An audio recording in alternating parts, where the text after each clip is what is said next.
की जो वज़ाइफ हैं वो वज़ाइफ जो मैं टीवी पे बताता हूँ किसी के पूछने पे उमूमी होते हैं। वो पूछने वाला तो एक ज़रिया बनता है, लेकिन वो उमूमी होता है कि आपके अगर उसी तरह के हालात हों तो आप बिल्कुल जो है उस पर अमल कर सकते हो, उस पर कोई मजाका नहीं है, उसकी आम इजाज़त होती है। या ये कि आपने माँ सुना किसी और शख्स को कोई तकलीफ हुई तो आपने मेरा वो वजीफ़ा सुना हुआ है, उसकी भी मैंने इजाज़त दे रखी कि आप आगे बता सकते हैं कि हाँ भी मुफ्ती साहब हमें ये वजीफ़ा बताया था, ये आप ये अमल कर लें। तो ये तो एक सदका जारिया है। कुरान करीम की तिलावत जो है नाग़े के दिनों में मना होती है, लेकिन बाकी जो है ज़िक्र अज़कार, अल्लाह के अस्मा का ज़िक्र, दुरूशी वगैरह वो नाग़े के दिनों में बिल्कुल पढ़ सकती हैं। तो कोई भी इस्म आज़म या हय्यू या क़य्यूम या अल्लाह या रहमान या रहीम, इस तरह या ज़ल जलाल वल इकराम वगैरह, तो अल्लाह के कोई भी नाम है इस्म आज़म के, वो नाग़े के दिनों में ख़वातीन पढ़ सकती हैं, उसमें कोई मज़ाक़ा नहीं। बात करेंगे सूरत वाक़िया के बारे में। सूरत वाक़िया ये जो है नुज़ूल के एतबार से इसका 46 नंबर है और जो है तदवीन के एतबार से 56 नंबर है, और ये मक्की सूरत है, यानी हिजरत मदीना से पहले नाजिल हुई है जी। और जहाँ तक इसके फ़ज़ाइल फ़वाइद का ताल्लुक़ है तो अब्दुल्लाह इब्न मसूद रज़ी अल्लाह तआला की रिवायत है, फरमाते कि मैंने ख़ुद रसूलुल्लाह सल्लल्लाहु अलैहि वसल्लम से सुना कि आपने इरशाद फरमाया कि जो हर रात सूरत वाक़िया की तिलावत करेगा उसको फ़क्र व फ़ाक़ा कभी नहीं सताएगा। अच्छा, तो क्या गुर्बत फ़क्र फ़ाक़ा नहीं आएगा।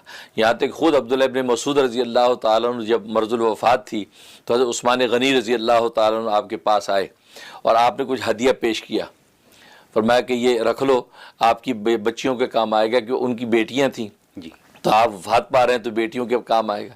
फरमाया कि नहीं, अगर तुम इस नीयत से देना चाहते हो तो मुझे अपनी बेटियों के फ़क्र व फ़ाक़ा का खौफ नहीं है, क्योंकि मैंने रसूलुल्लाह सल्लल्लाहु अलैहि वसल्लम से बात सुनी है, जो हर रात सूरह वाक़िया तिलावत करेगा वो कभी फ़क्र व फ़ाक़ा के शिकार नहीं होगा। और मैंने अपनी बच्चियों को सूरह वाक़िया याद करा दी है, वो रोज़ाना उसकी तिलावत करती हैं। इस दर्जे का ईमान और यकीन उनका ऐसे ही होना चाहिए। हाँ, कि बस वो पढ़ती हैं, अब मुझे उसका डर नहीं है, उनको फ़क्र फ़ाक़ा आएगा।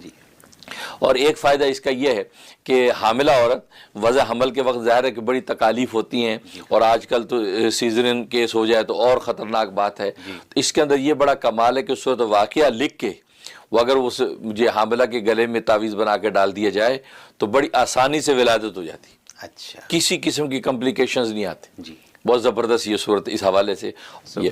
और उसके अलावा एक तासीर इसकी है कि अगर कोई चाहता है कि मुझे कभी फ़क्र फ़ाक़ा ज़िंदगी में ना आए, तो एक मरतबा एक ही नशीस में बैठ के 41 मरतबा अगर इसकी तिलावत कर ले घर में और करके दुआ कर ले, तो अल्लाह तबारक व तआला हमेशा हमेशा के लिए उस घर से फ़क्र फ़ाक़ा उठा लेते, यानी ज़िंदगी भर का सौदा हो जाए। ज़िंदगी भर का सौदा हो जाता जी।